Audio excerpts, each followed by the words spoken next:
Okay, everyone. So welcome to this episode of Reiki Radio. I'm very excited that we have Nicholas Pearson back. So welcome back to the show, Nicholas. Thank you so much for having me on. I have been looking forward to this since our last chat. Oh, me too. It's funny because in the last conversation, we spoke about one of your more recent books, Stones of the Goddess, which is amazing.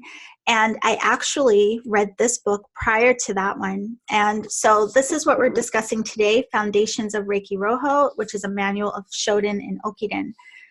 Before we get too deep into it, I have to tell you, and I need to write a review on Amazon. This book was so good that I actually used it for the most recent Reiki class that I taught. And I just want to say to everyone listening, this is the Reiki book you need if you're a practitioner, or again, it could be used for classes. So I have to ask you, first of all, what inspired you to put this together?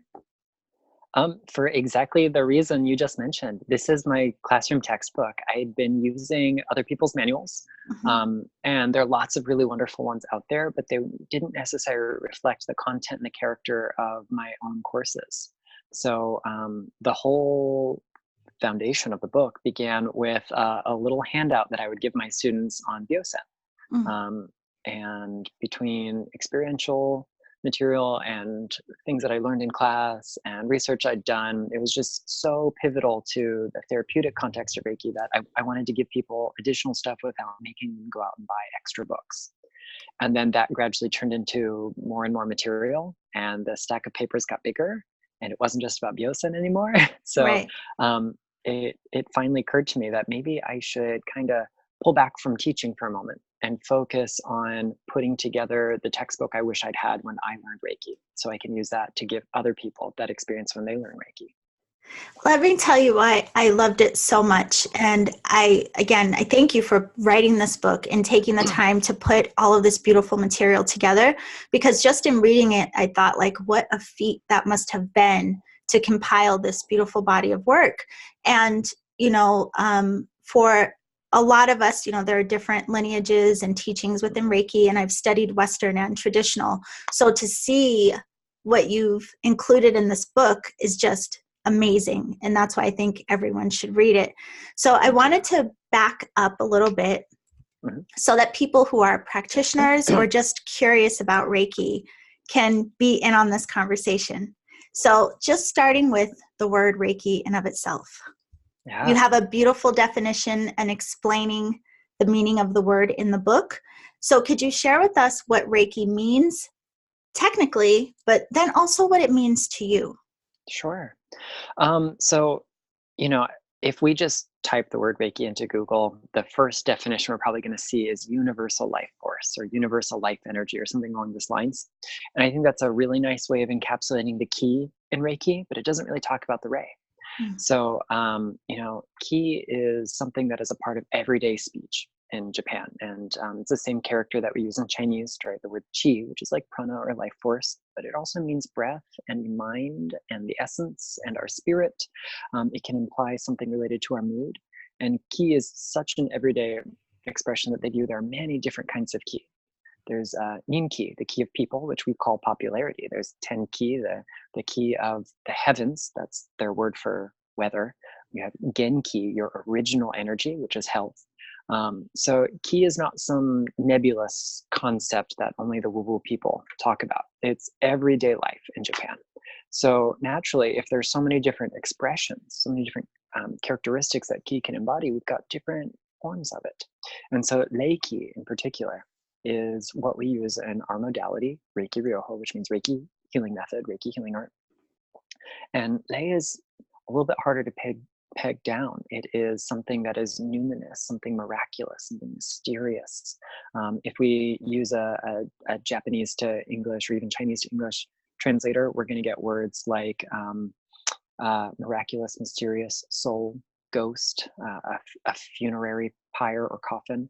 You're going to see otherworldly spirits like elvish kind of things that would pop up. Something that is ancestral. It can also mean something intelligent or bright or effective. So Reiki is energy that is all of these things. It is a mysterious or miraculous energy. It is the energy of the soul or the spirit itself. It is universal because that kind of energy is present in all aspects of creation, the heavens, the earth, and everything in between. And it's effective because it works on that soul level, and also it's intelligent because it works on that soul level. So Lei is this really complex character, and when you look at the cover of the book, you see that character up here, and then the key at the bottom. But that top part is, this word in Japanese is made of 3 parts. The uppermost is the radical or the root. That means rain. So that uppermost line is the heavenly realms, the spiritual plane. And we have these little raindrops falling. And of course, we're not talking about literal rain. Mm-hmm. This isn't a pictograph that's depicting something we can see. Most of us don't look into the world and see our souls, to see the numinous. That's the whole point of this kind of character. So it's an ideograph. It represents a complex idea that they've got to paint a picture about. So we know it's something that comes from the uppermost area and it descends down. Now there's 3 boxes in the middle. One of those boxes traditionally is the word for mouth, guchi in Japanese. Together, it's often translated as being like a repetition of the mouth, like we're repeating or chanting something over and over again. But more accurately, this is actually like a contraction of a more complex character called utsuwa, which means vessel or container. So it's got to be a receptacle that catches that heavenly rainfall. Right. Poetically, this is our body. We are that vessel to receive that spiritual blessing that is our soul, that is spirit. And underneath, we have a more archaic term, which in Japanese is really only used in one context today, in a compound word, Miko. It's the mi in Miko. It's the female attendant at a Shinto shrine. But originally, the mi part of that was the Wu character of the Han dynasty in China, which means shaman. It's an intermediary, someone who moves on behalf of another person from this realm to the next to retrieve healing, to retrieve energy, information, and to sort of be that spiritual influence. So Reiki, therefore, is the energy that empowers us to be that same intermediary, to open ourselves up to become that empty vessel and receive the blessings from heaven. Now, can I tell you how beautiful, that's one of the things I think I appreciated most after studying with 2 teachers that are more traditional. So one teacher, we share our Java Petter, and then also Franz, I also studied with him, and they both spoke of this. And I think that just exactly what you described, it changes for us, or it changed for me anyway, what Reiki is. I mean, outside of the standard definitions that we hear, and just even that taking away the control or the expectation that we're doing something and being that empty vessel. Absolutely. It's the art of doing nothing. Right.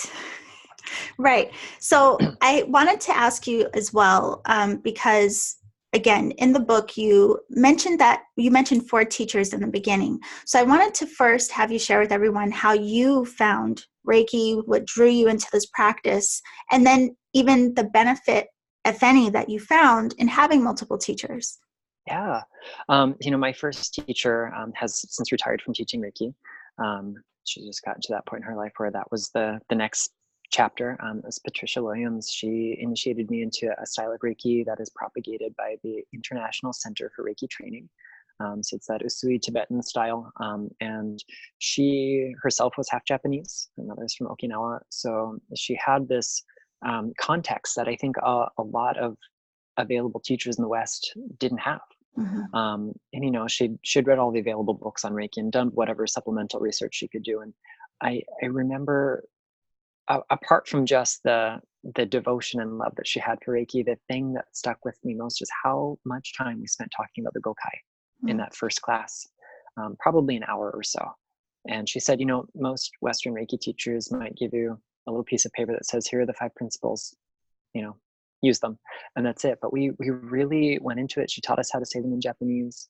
I already had this love of Japanese culture and language and spirituality, so it dovetailed perfectly. But she planted the seed in me that I wanted to unravel, and I wanted to understand, wanted to really see where Reiki come from. And that's kind of what drove me to continue doing that work. In 2009, I received initiation into a Takata style lineage. And for those of you who are listening who may not know, Mrs. Takata was the most pivotal Reiki teacher in Reiki history, apart from the founder, of course, by bringing Reiki outside of Japan. And I went to Tokyo in Japan to receive initiation into this lineage because my life is a little backwards sometimes. And it was not a lot of in-depth training. I was going to come back and finish my training with Patricia in the ensuing weeks. So it was a little bit more of a formality than anything. And then some years later, I got a chance to study Jikiden Reiki with all my local friends and colleagues here in Central Florida. Her name is Cindy Myers, and she's a Shihan with the Jikiden Reiki Kenkyukai. And I also studied with Arjava, Frank Arjava Petter, who's the vice representative of the Jikiden Reiki Institute. And most recently, actually just last month, so this is post-publication, I also studied Komyo Reiki. So, I think the value of having more than one perspective is that we are multidimensional people. Reiki is a multidimensional tool. It's really helpful to see things through more than one lens, to filter things through more than one set of personal bias, because one, it helps us identify our own bias. And two, it helps us kind of take that out of the picture so we can see how things line up, broader spectrum. I myself am an armchair academic. I don't have any credentials to my name for that, but even though you took me out of academia, you couldn't take the academia out of me. So having that repetition, being able to study things like the morphology of the ritual of Reiki, the deeper teachings, the mystery teachings, the secret teachings, that's really helped me broaden the scope of my practice, but also narrow my focus to where I really want to spend my time and energy. And I really did a lot of soul searching to take out those sort of westernized add-ons that were so valuable to me in the very beginning. But it's the decomplexification. How's that for a Western word, right? Instead of just saying simplification. It's not enough to just make it simpler. We have to take away the sort of synthetic complexity that Reiki's accrued in the West, because when Reiki was divorced from its parent culture in a time and a place when it was hard to be Japanese, other things kind of stood in place for the Japaneseness of the system. And after Takata Sensei passed away in 1980, a lot of people did a lot of searching to try to fill in gaps, and they did the very best they could with the tools they had, but we know better now. So, a big part of my mission is helping unite Eastern and Western branches of Reiki, helping us reconcile how the form of practice may look different, but it is the same soul. I'm so glad you say that, because again, I had teachers in both styles, and multiple styles actually, and within the community, there is often a rigidness about which one is right, which one is better, this, that, and the third. And it's so interesting to me. And when people ask me my opinion, I tell them that, I think that kind of, it goes against what the practice is about and of itself, like all of this comparison. So, but it's nice to hear you say that one system that you learned, it served its purpose and you learned from that. And while you learned other things and may have made adaptions, it's still all served its purpose for you. And that's a beautiful message. So I have to ask you though, because I thought it was great that you point that out in the book as well, that what was traditional was adapted by Takata for a Western audience. And I think a lot of that is even lost, or we don't consider that there were cultural differences, not just between the West and Japan, but also that time period versus modern day. So was that very important to you? Is that part of why you go so deep into the history and making sure we understand foundation? Absolutely. Context is king when it comes to something like this. It's not enough to just look at Japanese culture today. It's not enough to look at Japanese spirituality at large. We need to really understand where Reiki has come from, and therefore where it's taking us. We have to be looking through the right filter. We know pretty definitively where Usui was raised, where he went to school, at least in his early life, what his religious affiliations were. There's a lot of things we can't fill in, but if we want to interpret things through a Mikyo, an esoteric Buddhist filter, outside of the context that he might have practiced, it's going to give us a different depiction of Reiki.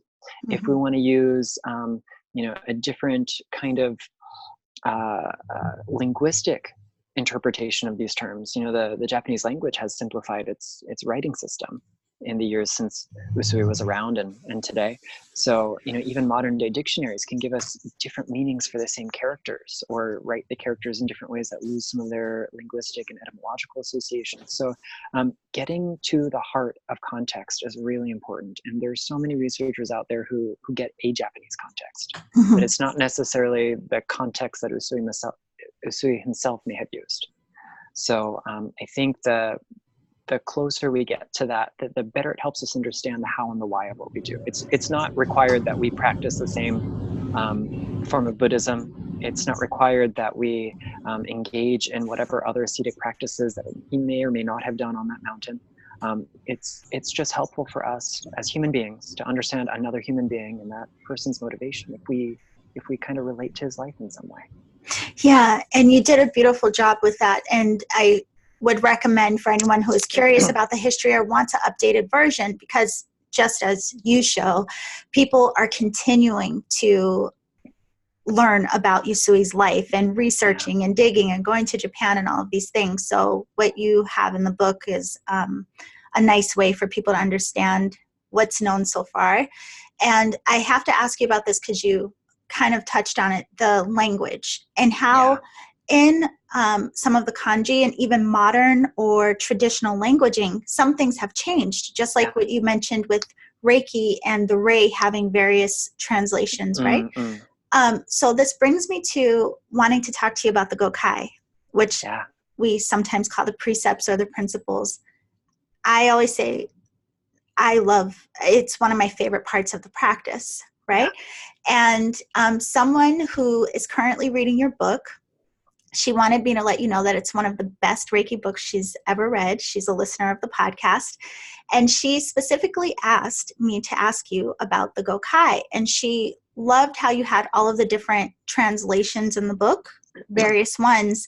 But she was curious to know why. Like, why are there so many different variations? And my initial thought was that partially the language, maybe the cultural adaptations. But where does that come from? Well, if we go back in time to 1920s Japan, we can find two extant versions of the Gokai. We have one that is, in calligraphy, and one that's etched in stone on Usui's memorial stone. So it was that latter version that was probably the first really seen by a Western person, and probably had the first translation done. And it uses slightly different terminology than the one we see more traditionally brushed. It was thought for a long time that it was brushed in Usui's original handwriting. It turns out maybe the one that we see is a facsimile from Ushida Juzaburo, who's one of his 19 Shihan, or teachers that he taught. Regardless, Usui actually expected his teachers to kind of hand brush the Gokai in their own handwriting and use that as a teaching tool. Hayashi Sensei very famously carried it with him even outside of Japan when he taught in Hawaii. There are pictures of a big lecture hall with 300 Reiki students there. And you see the Gokai in writing behind him, and it's an exact copy that the Jikiden Reiki Institute, for example, uses today. But the Gokai is the heart and the soul of our practice. I think apart from these two Japanese versions that we see, we experience a multitude of different ways of writing it in English, because we have Takada Sensei propagating Reiki as an oral tradition most of her life. And the way she would present that may not be exactly the same for every audience. She's not just translating the precepts word for word grammatically from Japanese into English. She's also translating them culturally from, pre-war Japanese culture to, Middle America and the rest of the world. So to do this really involves a reframing of the context, not just a translation word for word, but a transposition of things that are kind of understood in Japanese culture, things that might need to be spelled out for us. Like a really good example, she asks us to earn our living honestly and to respect our parents, our teachers, our elders, our friends, and to express gratitude. And she makes something that originally was just about being diligent in your work, encouraging wholeheartedness in your practice, whatever that might look like, and expressing gratitude. And she breaks it down to 3 principles instead of 2, because that idea of honoring, your in-group, your uchi, we would say in Japanese, is understood. Like that doesn't need to be written down anywhere in Japan, because it's as if that's part of your cellular memory. You are raised to just understand this. So she writes it out. And there's actually a document from the 1970s. They're typed notes on a handwriter that Takata gave out to some of her classes in very small amount. And, there are the 5 principles in 6 lines, because she makes that extra line in there. And then from there, it's like a game of telephone. Her students weren't allowed to write things down, so they didn't let their students write things down. So things got translated from their perspective as well. So part of the reason I put so many in the book, and I actually cut it down significantly, I'm not a less is more kind of guy.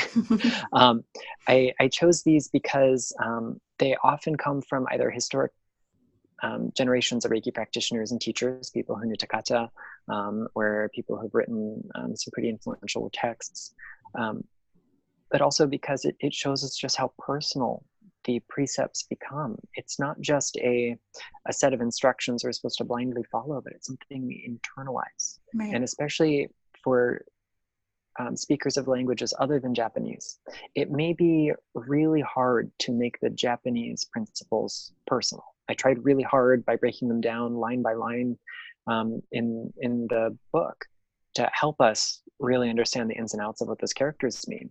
But at the end of the day, I think we get a lot of value out of just saying the principles in a way that is meaningful to us.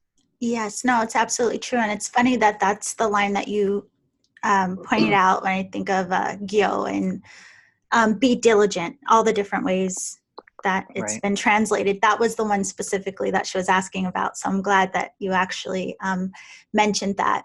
But listening to you speak right now, it also highlights for me that I think the beauty of this book, in a lot of ways, it does start to crack some of that rigidness that we have in the West with our judgment around the practice, but also giving that gift of tradition so that we do have more understanding of where things come from, but also like honoring and understanding that it does come from another time, another culture, and it has been passed down again and again.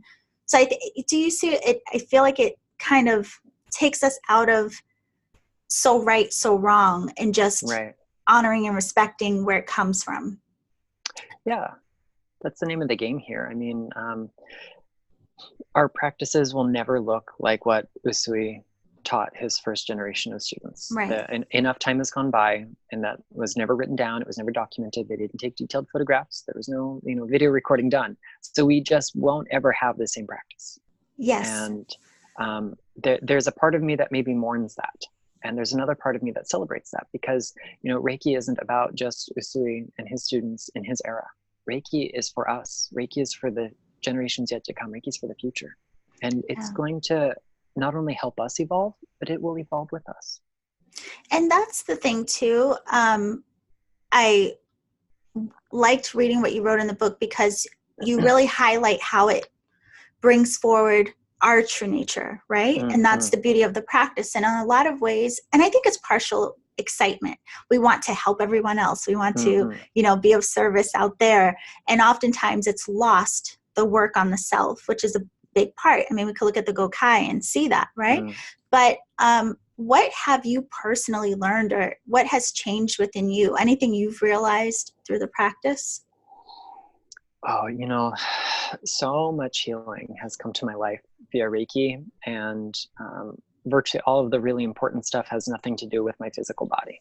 Mm-hmm. So I think this attitude of surrender that we get when we really practice Reiki from an authentic space is probably the biggest healing I've ever experienced. The modern world, not just in the West, but all over, has us facing deadlines. We become slaves to the clock, to the almighty dollar, or insert your currency of choice here.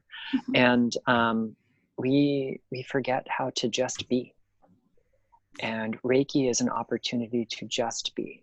It, that particular line from the precepts coming back again, yo o hageme, work and diligence.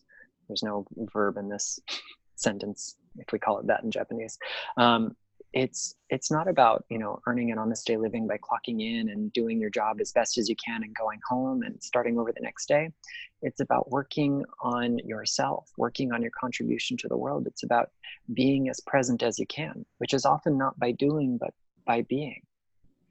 So I have to bring this up then too. When we think about what Reiki is called, maybe in long form, right? Like Sure. Shinshin, Kaizen, Usui, Reiki Ryoho. And if we think that this is meant to be a healing method for heart, mind, and body, by the way, like heart, mind just jumps out at me, that in of itself. But I think that's what's so interesting about it is how much our perspectives change. It's our mind that changes in so many ways through this practice. So I have to ask you about that. The heart, mind, and body. What does that mean for you to hear that heart, mind? This is definitely a concept that in the West we struggle with. There's no two ways about it. We're not good at allowing our hearts and our minds to be all together. On a totally unrelated topic, I was just having this same conversation in another interview earlier today. Oh, wow.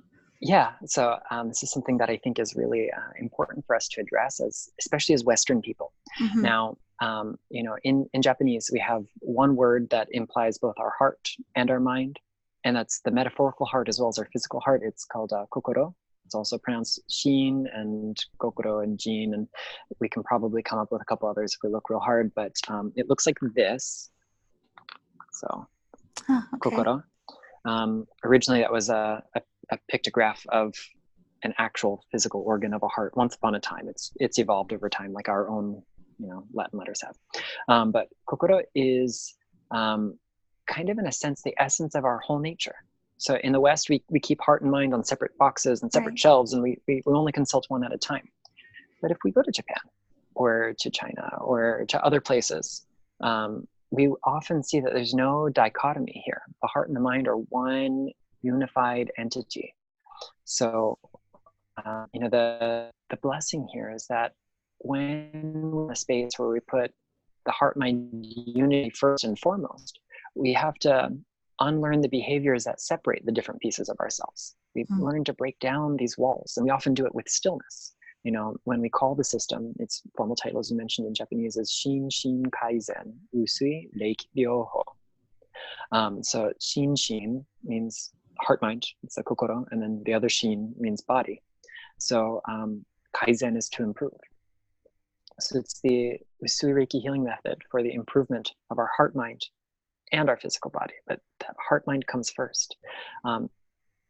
We know from early writings on Reiki, from Usui himself, that if we focus on our spiritual well-being, our psychological well-being, the physical body gets better. So a lot of what we do in Reiki is really aimed at that underlying infrastructure for wellness in our lives. It's not just a laying on of hands to make inflammation go away or to help with pain management. It's not just for that sort of symptomatic level. It's meant to help take us into the experience of our true nature. That's what what Reiki is. It is our innate divinity. It is the energy of the heavens and the earth. It is the energy of our very soul, a spark of the divine that is within us at all times. And when we make space to practice that laying on of hands, if we're not distracted, we'll have that experience. Even though it might not have been our goal, that's what's going to happen.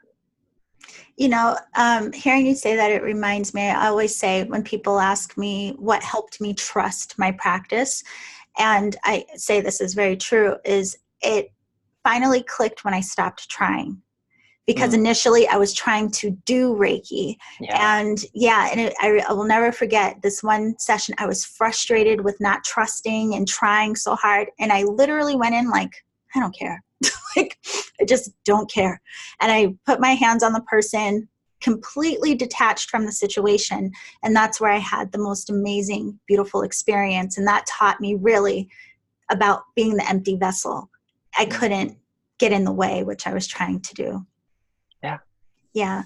So I want to ask you about as well. I feel like we're doing like a crash course on this book because we only have you for a short period of time and there's just so much beautiful information. So I want to make sure to ask you all the things that people commonly ask about that you do address in the book. So lineage, we've kind of talked a little bit about it, but I want to ask you about lineage in terms of finding a teacher, which you do write about as well.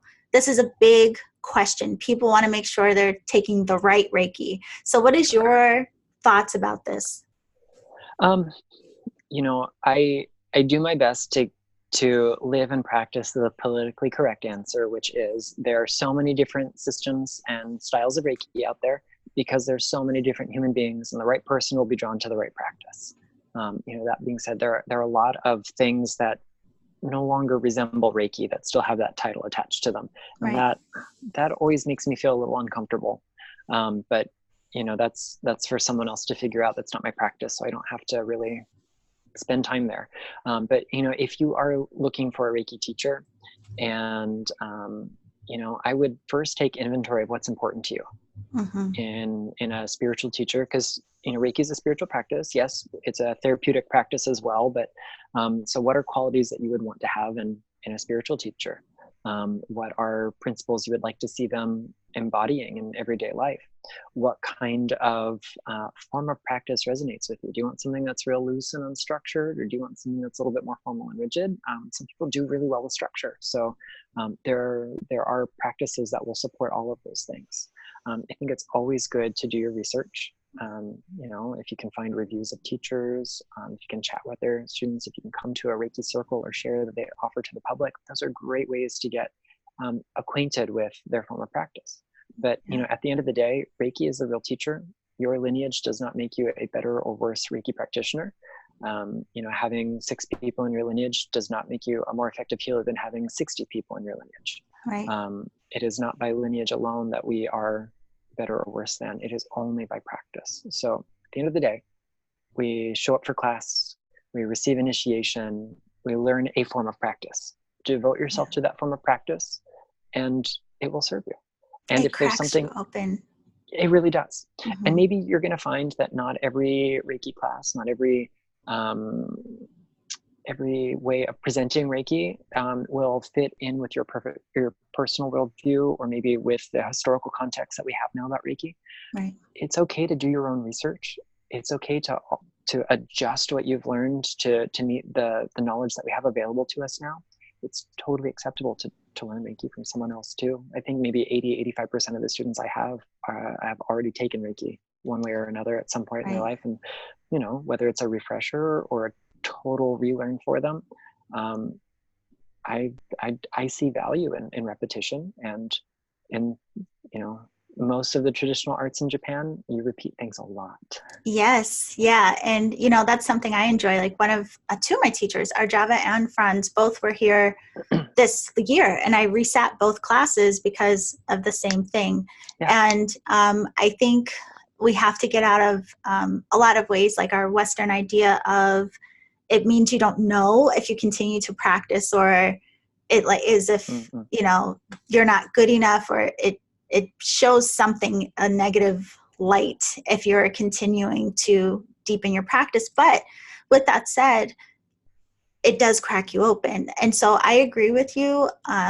After classes, when I think a lot of times the real magic happens, because we get the foundation and we get the information, but your practice is what brings you in. It's what gives you that understanding that's not going to be in the book, right? Yeah. And Takata Sensei stressed this: let Reiki teach you. It's one of her most famous injunctions. We have to get out of the way. We have to allow it. Let Reiki do it. Reiki is the teacher, not the human being presenting Reiki to you, not the book you're reading, not the course you're taking, Reiki itself. And then Reiki is teaching you. So the way it teaches you will be different than the way it teaches me, because it is through that personal, almost unspeakable relationship, that private, personal Gnostic experience of Reiki. That's the real teacher. That's the magic. Yeah, it's so true. And it's one of those things, it's like you can tell someone, but I always tell people the only way you're going to really get it is to give yourself the experience. So practice your practice. I have to ask you about as well the symbols, of course. This is a big one. I love that you go into so much depth about the background. I have to tell you, my favorite initially was when I took a class and heard the story about the second symbol and the connection with the Amida Buddha and Senju Kanan, like fell in love just because of the story. But what you shared even about the first symbol, I think is very helpful and will be of interest to people, because there's a lot of confusion around that symbol about which way it's drawn, where it comes from, this and that. So was that something that you were taught along the way, or did you have to do extra research to learn about these? Yeah, both. I can remember reading about the symbols in the very first manual I was ever given in class, and it was about a paragraph, maybe two on each one. And the rest of the day was really meant for the experiential part, which there's this great beauty in that, but it leaves a lot of questions like, well, what does this really mean? Could you write this in Japanese for me so we know we're translating these words correctly? There really can be a lot of confusion there. So, if we look at like the first symbol, and my understanding of this continues to evolve. So I recently had some additional training with Hyakuten Sensei, who's the founder of Reiki Ryoho. And he provided a couple little historical details that are enriching my experience of this. So, if we look at the way this symbol was brought into the West via Takata, she learned it from Hayashi Sensei. So Hayashi taught it in a way that spiraled in one direction. And Takata was also familiar with another symbol that maybe moved in the opposite direction. And in her classes, we see evidence that these two things fused over time. So this is something that I've learned in the intervening years from writing the book and, now. So we kind of see how that even the name of the symbol is reflective of something that is cultural, not unique to Reiki. The application of it to Reiki is totally unique. Out of respect for all that, I'm not giving all the Japanese here. So, read the book, take a class. I know that sounds really vague, but there's so much depth. This is the simplest of all the symbols to draw. It's one continuous movement. We can do it without, lifting a brush from the paper or pen from paper. And yet at the same time, we see the greatest amount of variation in the way it is drawn, probably because it's so simple. And I think at the end of the day, Reiki doesn't really care. But there is value in tradition. We have something we call the inertia of tradition, or the inertia of the past. If we do this in a way that honors and acknowledges and builds upon the generations who've done this before us, what we do has more weight to it. There are more practitioners in the world who use Takata derived symbols than any other set of them. So that's what I teach in my class. I might give counterpoint. I might talk about how it differs from other versions I've learned and seen, but in my classes I teach Takata style symbols because that's the easiest thing to find, and we can also document that. There are pictures that her students have taken. There are copies that they've made in class that slipped through the cracks. So we can verify that. We can't, as Westerners outside of Japan in this year, verify what Usui's symbols looked like. We know pretty good what Hayashi's symbols look like, but ultimately, I think when it comes to using the symbols, it's great to get that sort of cause and effect relationship, like my first book that I read shared with me. Draw this symbol, you get this effect. But I'm a why kind of guy. Like, tell me why. What's really happening? And when we spend time in that space, if we understand the mechanism, we can predict the outcome when we apply it to a different situation. Oh, well, if I draw this symbol when I do this, what's really happening? So I learned that first symbol is the power symbol. And Doi Hiroshi is the founder of Gendai Reiki Ryoho, the modern Reiki method of healing. He calls it the focus symbol. And I think the end result is the same. We experience when we draw this symbol more power, more energy where we draw it. But rather than making more energy flow through you into that spot, what we're really doing is kind of condensing that scattered focus of energy from the whole universe to this one spot. That spiraling shape of it is like a target. And wherever we draw it is saying, put the Reiki here. Takata herself used to maybe not translate, but poetically describe the action of the symbol as put the power here. And that's really what it feels like. I think with this, what you're saying, and also that you share in the book, what I love so much about that section of the book is you highlight the importance of coming into our own relationship with these symbols. Because I think what happens sometimes, and I know this from classes I've taken as well as talking to practitioners from all different lineages, a lot of times the principles as well as the symbols are taught as these things that are outside of us. Like there's really no relationship to them. They're just these things that you use or these things that you say. But the beauty of what you write about is that reminder that all of it, all of the tools still point back to you, and that you can come into relationship with these symbols. You have a relationship with the Gokai, all of these things. And I have to tell you, earlier this year, I did a challenge to people saying, sit with each of the symbols, like one a day, and notice your relationship to it. Meditate on it and journal, like what comes up for you in this experience. And with the first symbol specifically, I had an interesting experience because I did the challenge too, where it felt like a deep coming into myself, but then also like this. I experienced it as this guide of coming into your true nature. But then once you come in, harnessing that, connecting with that, deepening that relationship, and then spiraling back out as your expression. So it was like an in and an out, and in and an out, you know? But yeah, I think that is so beautiful that you do talk about the importance of relationship. Yeah, we sometimes forget that these external things are not really the end all and be all. This isn't simply a therapeutic tool that I apply to achieve a specific measured outcome. Right. You know, these are catalysts for profound change. So we have to internalize it for that process to take place.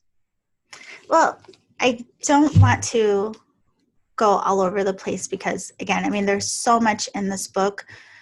And I want to ask you a couple of personal questions really quickly. Sure. But I do want to highlight for people, the reason I genuinely think this book is great for practitioners, teachers, anyone curious about Reiki, is because you really do touch on all of these different aspects that are very foundational. And you do provide the research and the history and so much information that helps us to understand in a deeper way. And I think it gives us a different type of respect for it.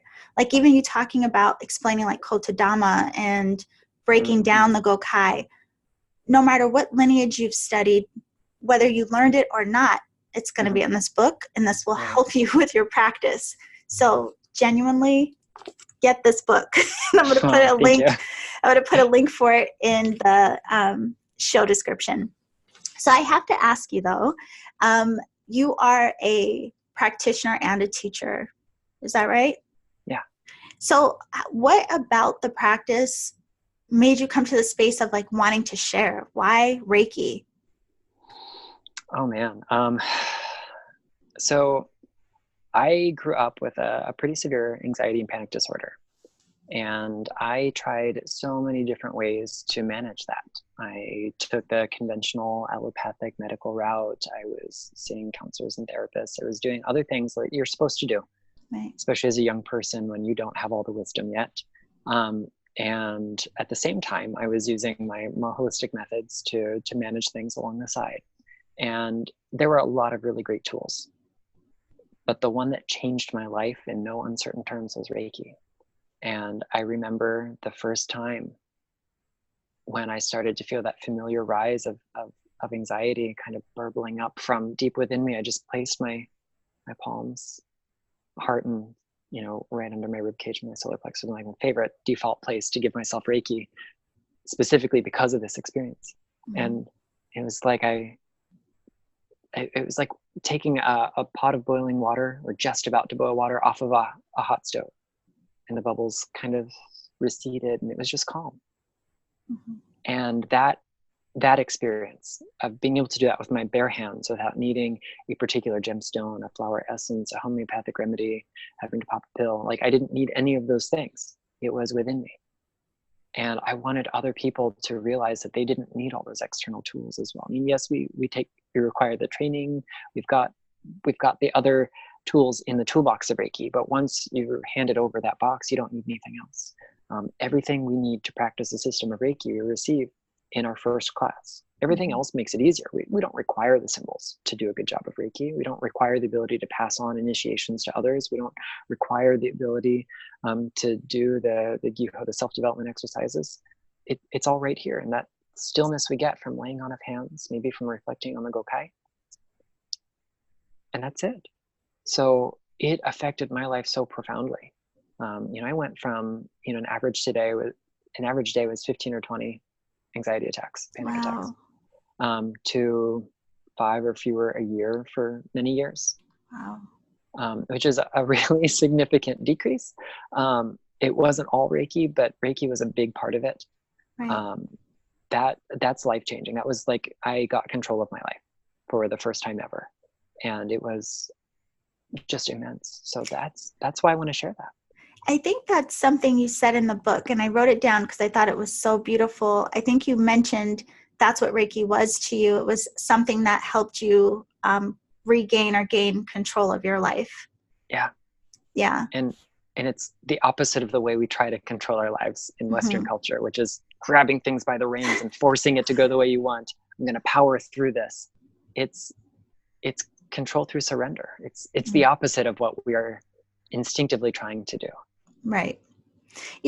Listening to you say that right now too, it reminds me, and I have to tell you this about the book. Another thing I appreciate is there was no bias. And even though you have obviously a deep affinity for tradition and the history and understanding a lot of the foundational principles and information, you also touch on some of the things that have come out of Western practice, but you deliver it all in a way, again, that there's no bias at all in your writing. And I thought that was such a beautiful thing. Even something like you acknowledge that,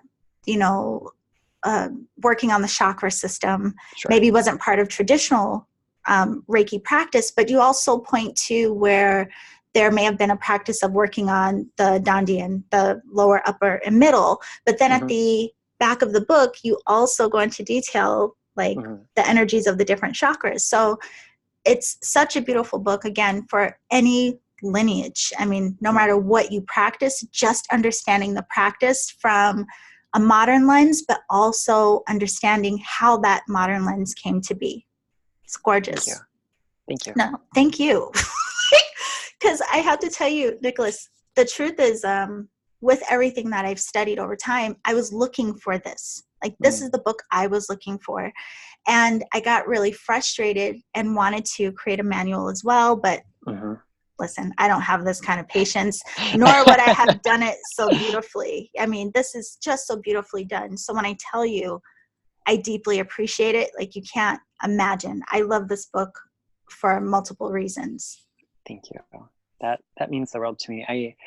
I love each and every one of the books that I've written. They are all very meaningful to me in different ways, but because of what Reiki has done for my life, my kind of selfish but not totally goal in writing this book was to give something back to Reiki. And so, the scholarly work that went into tracing all this stuff and backing up the claims that I'm making and, verifying this piece of historical data and watching this evolution, all of that was something that I'm hoping will serve people, not just in a practitioner sense, but in a more academic sense for people to carry that baton. I really wanted to do something that I felt did right by Reiki. And, there's room for improvement all the time. I've found things that I definitely will go back and fix in subsequent printings and future editions. But thank you for sharing that, because it was truly a labor of love. Yeah. Oh, you can tell.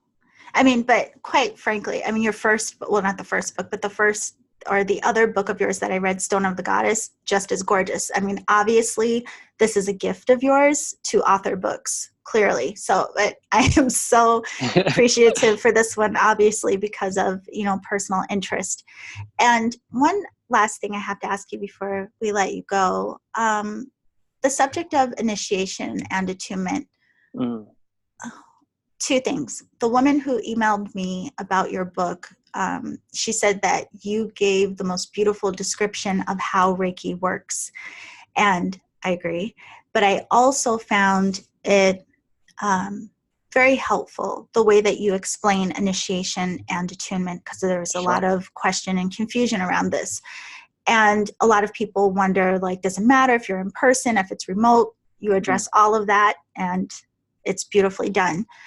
But what stood out to me is in your describing the initiation or attunement process, you point to it being almost like this activation of what already exists within. Yeah. So could you just talk a little bit about that? Because oftentimes there's an idea that something is given to you that doesn't exist in you yet. Yeah, and this is where we run into problem with the language. The word we use to describe this process, this ritual, this procedure, in Japanese is reiju. It's the same rei that's in Reiki. So we're talking about that numinous force, and ju is a giving. It's a very formal kind of giving. So it's a gift from soul to soul. But here's the thing: you can't be given something like this because it's there. If Rei is, in a sense universal, if it is effective, if it is spiritual, if it is intelligent, then it's in the fabric of the whole cosmos. It is the energy of the heavens and the earth and everything in between. I mean, it's there. So I prefer the word initiation, because an attunement sounds like we're tuning the frequency on a radio. We're changing something there. Initiation, on the other hand, is that initial experience of the Reiki within us already. The goal of Reiju is not to give you something you don't have, but to make it easier for you to access this so you can continue the practice. Reiju has this purifying effect on our whole being, physically and non-physically. So, when we talk about initiation versus attunement, initiation is that crossing of the threshold to the mysteries. And the thing about the spiritual teachings of the world, the mystery traditions of the world, generally speaking, the biggest mysteries are things that we could put into words so simply that we take them for granted, or so profound there are no words to express them. And Reiki is both of those things at once. So that initiation is holy, it is sacred. It's what really sets it apart from other healing systems that are out there, other spiritual practices that are out there. I think it's a gift that we should respect accordingly. Takata was known to have practiced long distance initiation a very small number of times under mostly very extraordinary circumstances, and it was not her norm. We don't know that she ever learned this from Hayashi Sensei. We don't know that he ever learned it from Usui Sensei. I mean, I would wager no. Takata did begin to innovate at some point, but her preference was definitely not to do it this way. And when asked, can we do it long distance? Well, you can, but you also can stick a fork in an electrical outlet, but it's not the best thing to do. Right. So there are better ways to go about it. So I really hope that for anyone who's kind of weighing those options, should I do this in person? Should I do this, long distance? I'm not going to discourage you from doing it long distance, but I do hope you'll also follow up with an in-person teacher. I'm not going to qualify one being more powerful or less powerful than the other, but I think it's a respect thing. We respect tradition, we respect Reiki by following certain guidelines, and they're there for a reason.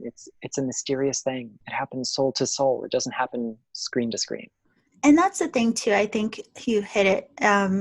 Just the simplicity of, giving yourself the experience, if you're questioning, go and have the experience. And if you've done it remotely before, go have it done in person and just notice if there is a difference in the experience that you have. I do them only in person, but the same.